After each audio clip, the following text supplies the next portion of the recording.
The Chinese economy could be on the brink of collapse. Companies from around the world are pulling investments and moving their manufacturing to other countries. China has the second largest economy in the world, but with foreign and Chinese businesses fleeing their borders every day, it may only be a matter of time before everything falls apart. What is causing this? Where's everyone going? And will China be able to recover from this mass business exodus? There are some very good reasons that companies are racing to escape China and the stranglehold of Beijing's leadership, which can be placed into four broad categories. 1. An unpredictable and unreliable government when it comes to maintaining production and manufacturing within its borders. 2. Rising labor costs as a result of rapid economic growth. 3. The Chinese government's use of power and influence to extort businesses that rely on its labor force and facilities. And 4. The very real geopolitical threat China poses that could threaten the ability of companies to do business. So let's dive deeper into the specifics of why each of these things is causing companies to flee the People's Republic of China. But first, we need to understand how the nation became a powerhouse of manufacturing and economic growth. There's no denying that China has unparalleled success in developing its economy over the last several decades. And although the United States still has the largest economy in the world, with a GDP of $23.32 trillion, even American companies rely heavily on Chinese manufacturing. It's China's rise to economic dominance in Asia that led it to becoming so influential and powerful on the world stage. So how did we get here?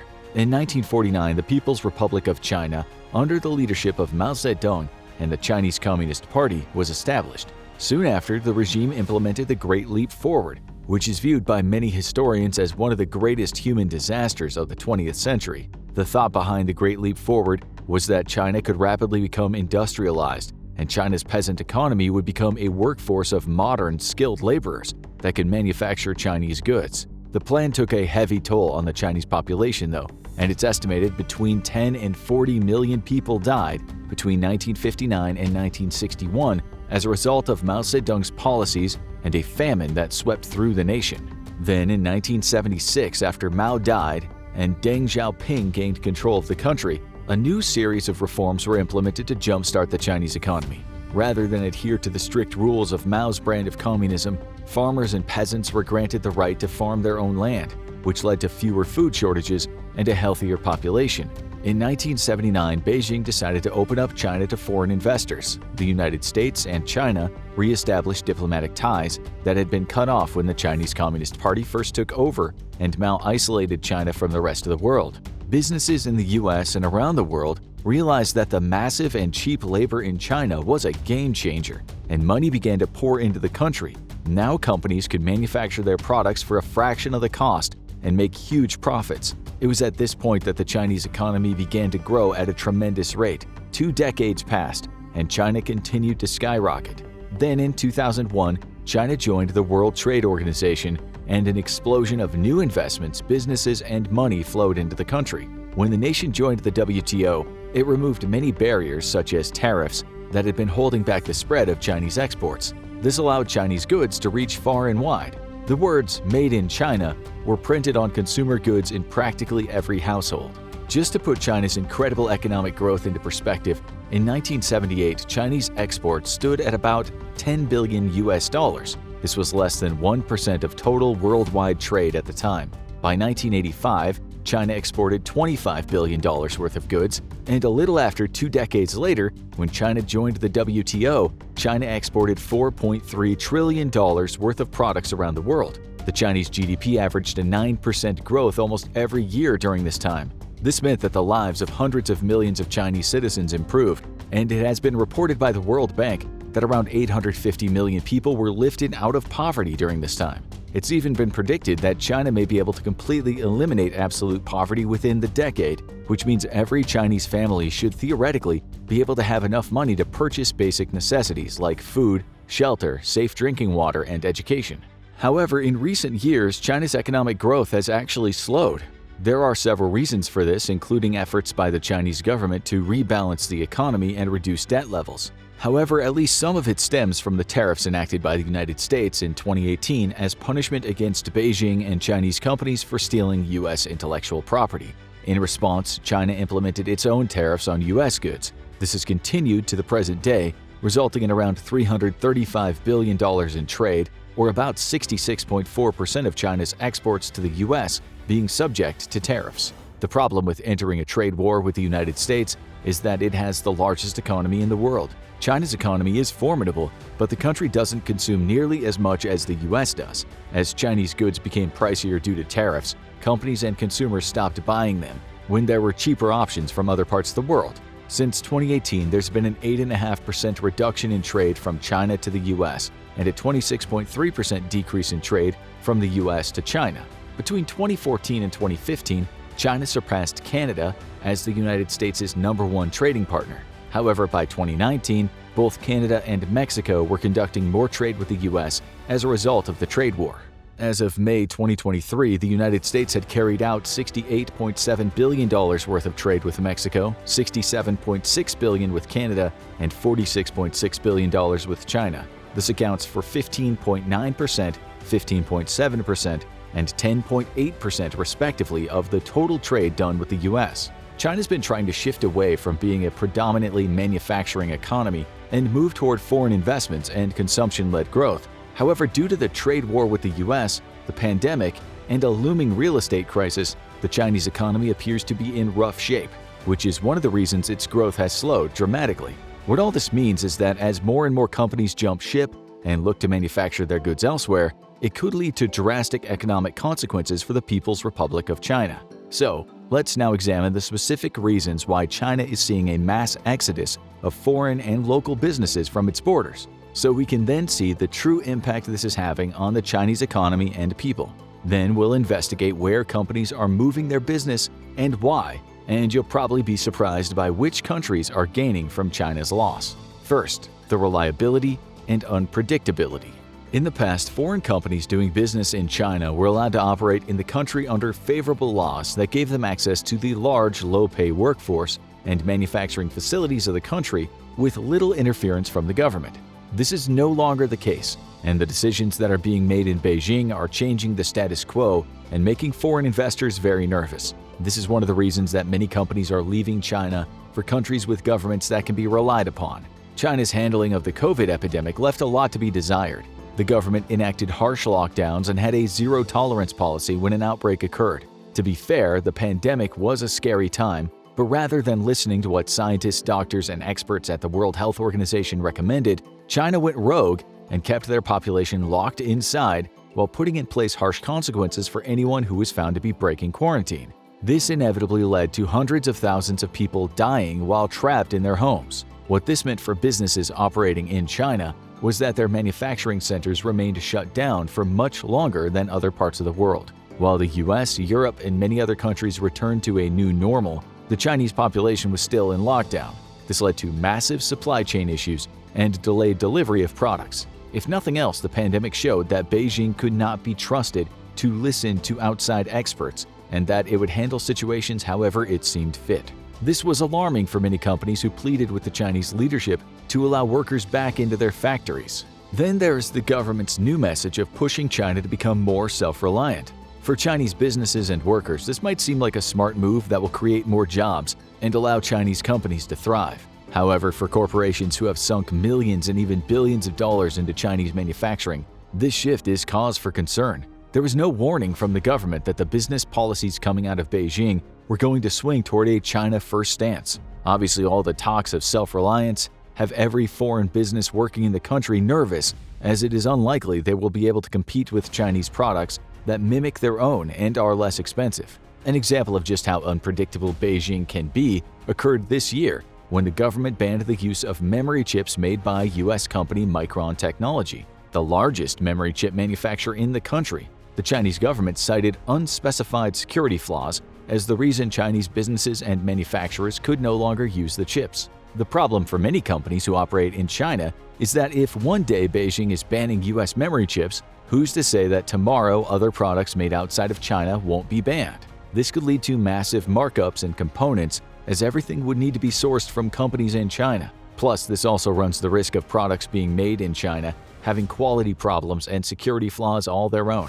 One survey found 1 out of every 10 European companies doing business in China are looking to move elsewhere, with an additional 20% having decided to delay or shift investments to places outside of China. In the aerospace industry alone, around 25% of companies say they will no longer invest in China. Foreign businesses have halted billions of dollars in investments while they wait for greater clarity from Beijing about laws and practices moving forward. In 2023, China passed a series of laws geared toward data security and anti-spying measures that would directly impact companies working within its borders. However, the implementation of these laws and what they would entail were kept a secret, leading to many firms becoming hesitant to continue doing business with a government that might be able to seize their digital information and technology in the future.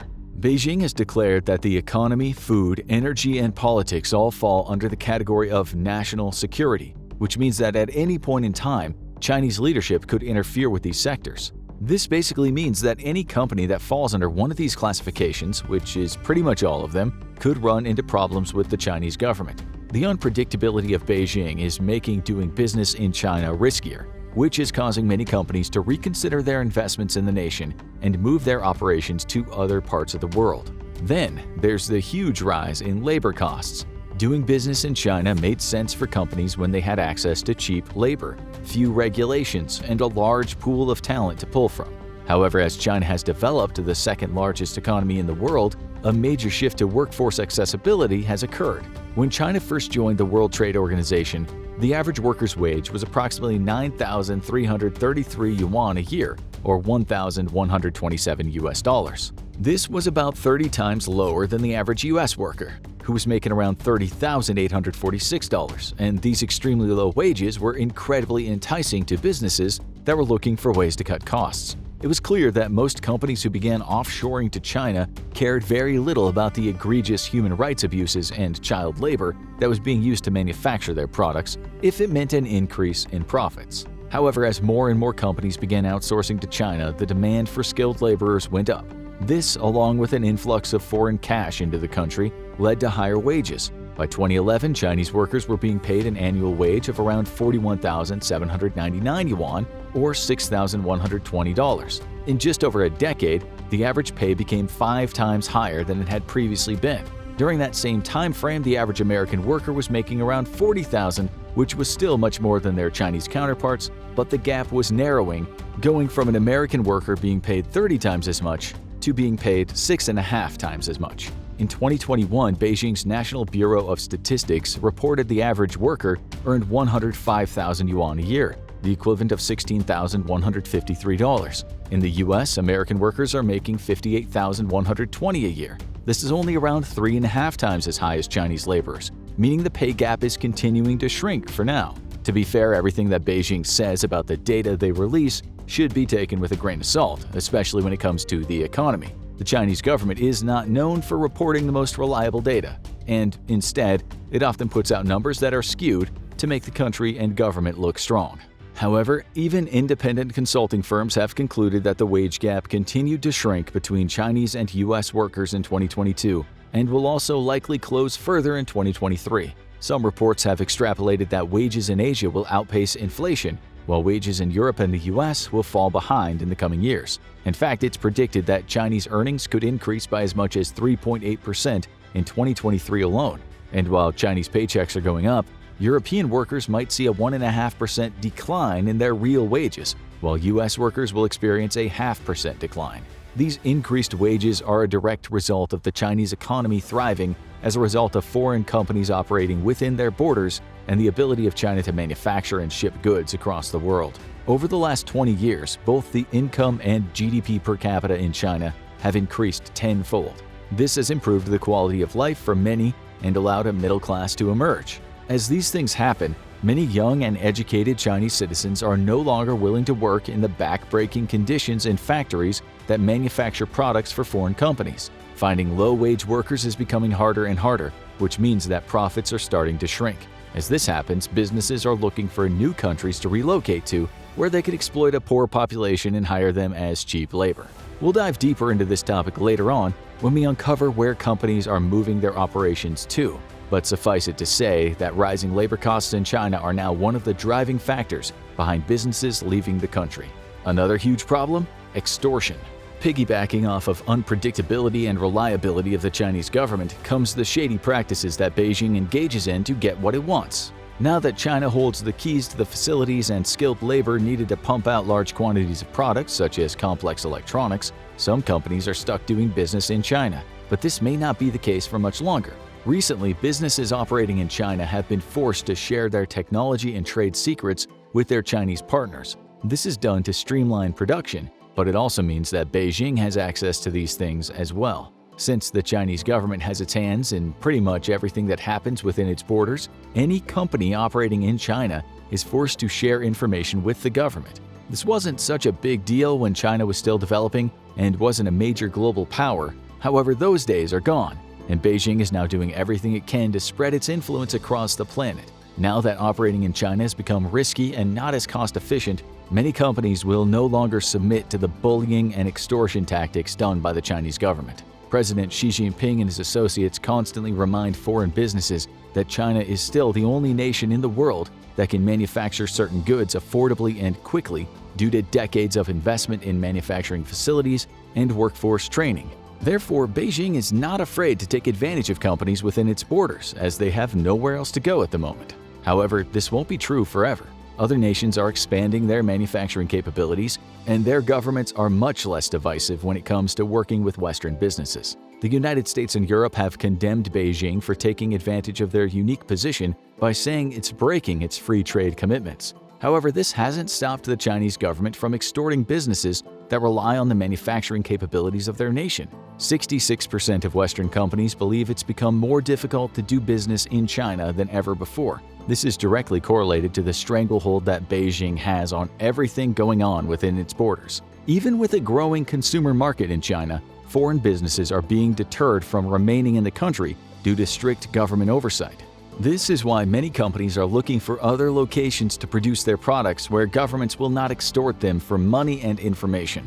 But one of the biggest issues facing China's economy has nothing to do with manufacturing. It's because China has become too big of a geopolitical threat. It should come as no surprise that companies are very wary of conducting business in a country that is constantly threatening to invade a neighboring territory. And as Beijing continues to use gray zone tactics and endanger the sovereignty of Taiwan, businesses are looking for ways to move their manufacturing out of China to mitigate any disruptions to their supply chains if a worst-case scenario should develop.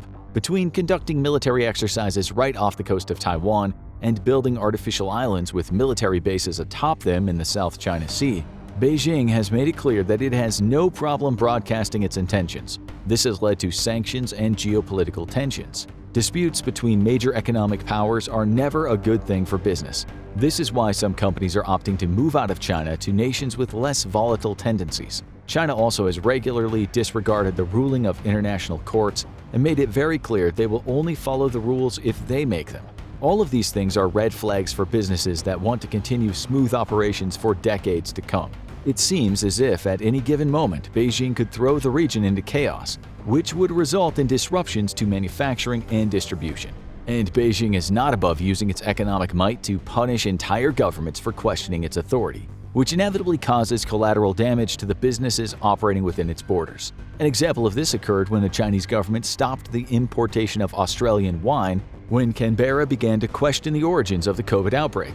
China's also hurt businesses such as Sweden's Ericsson, South Korea's Lot Supermarkets, and Lithuania as a whole for trading with Taiwan. It's clear Beijing has no problem punishing foreign businesses when their governments do something they don't like. This is a major problem, especially for companies operating within Chinese borders. So now that we know why companies are leaving China, what does it mean for the People's Republic? Manufacturing goods in China was once cheap, reliable, and enticing for many businesses. But this is no longer the case because the government in Beijing and the growing middle class. However, without an influx of foreign investments and companies operating in China, the nation could be headed for economic turmoil. For every action that China's taken, there has been a reaction by the United States and other Western nations. For example, the stealing of American data and information led to tariffs. The aggression of China against Taiwan has led to an increased military presence in the region by the US and its allies. As Beijing continues its aggressive foreign policies and shifts toward Chinese economic dominance,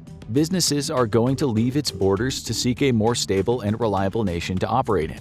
As time passes, more and more companies are changing their attitudes toward China. Not too long ago, manufacturing in China seemed like the only viable option, but this is no longer the case. There are several other nations that are developing vibrant and cheap manufacturing sectors that are more than happy to accommodate foreign businesses. Nearly 50% of all companies with ties to China claim that doing business in the nation has become too politicized and that it's hurt their bottom line.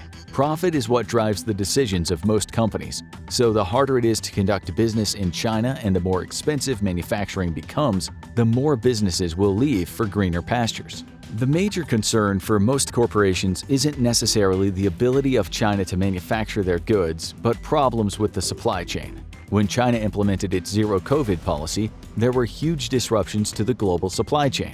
Then when Beijing refused to lift its precautionary measure as the rest of the world began to reopen, the problem became exacerbated as citizens around the world began to spend the money they'd saved up during the lockdown on goods and commodities. Demand soared while supply dwindled, which is one of the reasons why so many nations are now experiencing inflation. Companies that rely heavily on China for their manufacturing are now terrified that government policies and geopolitical tensions might lead to another disruption in their supply chains or may cut them off completely. This concern is another reason why so many companies are looking to leave China and manufacture their goods elsewhere. There is no doubt that foreign businesses leaving the People's Republic of China will have negative consequences on the nation's economy. With fewer foreign investments coming in and more expensive manufacturing costs, even Chinese businesses are beginning to worry. The Chinese economy's been slowing due to delayed recovery from COVID and tariffs placed on Chinese goods. However, things could become so much worse if foreign companies stop relying on China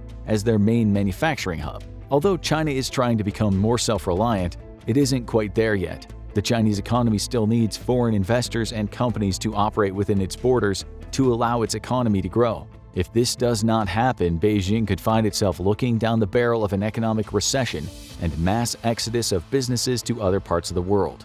But where would they go? China has one of the largest populations and therefore one of the biggest workforces in the world. It spent decades building up its manufacturing capabilities and training skilled workers. Is there any other nation that can offer what China can? The answer to this question is not yet. But that doesn't mean businesses aren't betting on and moving to other parts of the world in hopes that they'll eventually meet their manufacturing needs. A recent survey of companies that are moving their headquarters out of China found that 43% of businesses were going to Singapore, which has one of the most business-friendly tax laws in the world, along with being a major economic and financial hub in Asia. The government is pro-foreign business and makes the incorporation of a company easy and transparent. This is all enough to get corporations through the front door, where they'll find that Singapore also has a lot more to offer. Due to its location, Singapore is connected to practically every part of the globe through shipping and trade practices. This is a huge deal for foreign businesses looking to establish a foothold in Asia. Singapore has 22 bilateral and regional free trade agreements, including the European Union Singapore Free Trade Agreement and the Comprehensive and Progressive Trans-Pacific Partnership, which has increased both digital and physical trade with markets across the planet. This is luring more and more businesses to the country, as the US-China trade war does not seem to be ending anytime soon.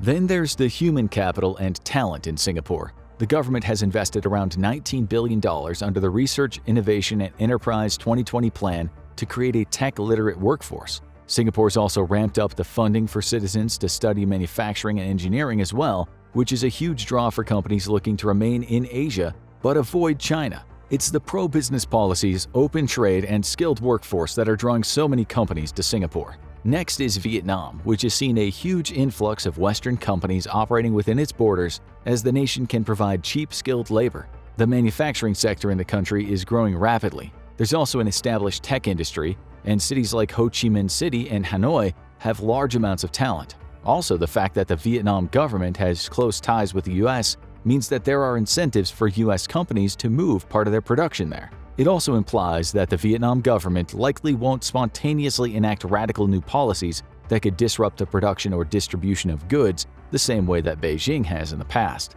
The problem is that Vietnam is not very big and has a population of less than 1/10 the size of China. The current infrastructure can handle factories that employ around 60,000 workers, which is nowhere near the hundreds of thousands that work at factories across China. This means that although Vietnam is a good choice for businesses to move some of their production to, there needs to be other options. India offers companies a gigantic workforce, cheap labor, and a rapidly developing infrastructure. India is the most populated country in the world at around 1.43 billion people. India is currently improving their manufacturing capabilities by building more modern factories. The Indian government is heavily subsidizing the construction of manufacturing centers in the hopes that it can draw in more businesses. The willingness of the Indian government to try and entice foreign companies to move their manufacturing to India likely means there will be multiple incentives. However, New Delhi hasn't always been the easiest government to work with. India already has a manufacturing infrastructure.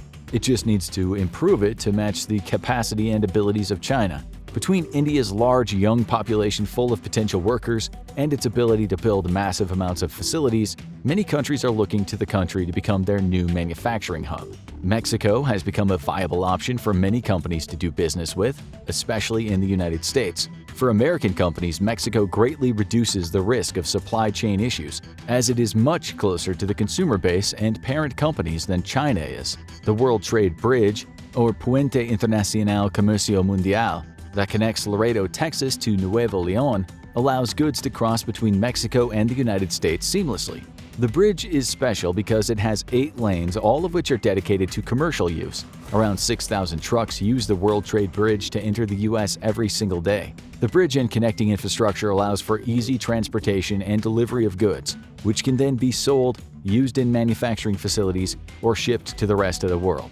Mexico also has some of the cheapest labor in the world. The Mexican Social Security Institute reported that in 2021, the average monthly income in Mexico was approximately 16,449.22 pesos, or $820. The minimum wage in Mexico is 207.44 pesos, or $11.54 per day. So, although the reported data suggests that Mexican workers make the equivalent of $820 a month, the reality is most workers are probably only bringing in around $230 a month. It's reported the average income for workers in factories is $3.50 an hour, which is 20 to 40% less than in China. Even with lower wages, quality control in Mexico has proven to be more reliable than China. So moving production to Mexico could be a win-win for some companies that aren't specializing in complicated manufacturing processes like high-end electronics. But it's not just Western companies that are looking to move to Mexico. The cheap cost of labor in Mexico is actually drawing Chinese companies to its borders as well. Outside of the small city of Salinas, Victoria, and Nuevo León, a gigantic project to build manufacturing centers has begun. The industrial park was funded through a Mexico-China joint cooperation deal and is named Hofusan Industrial Park. Recently, Chinese companies such as Hisense, Kuka Home, Manhua, and Sunon have opened manufacturing centers at Hofusan to take advantage of cheap labor and low costs. Around 44 different Asian companies opened up manufacturing spaces in Mexico in 2022 alone. So it is clear that there are other options for companies to conduct business in than just China. Right now, more and more corporations are looking to leave China and manufacture their goods in other parts of the world. This is because the cost of doing business in China is rising, both monetarily and politically. Supply chains are being threatened, and companies operating within the People's Republic are being taken advantage of by Beijing. Many have had enough and see staying in China is too much of a risk. Now watch why China will never be a global superpower, or check out how US just paralyzed Chinese manufacturing overnight.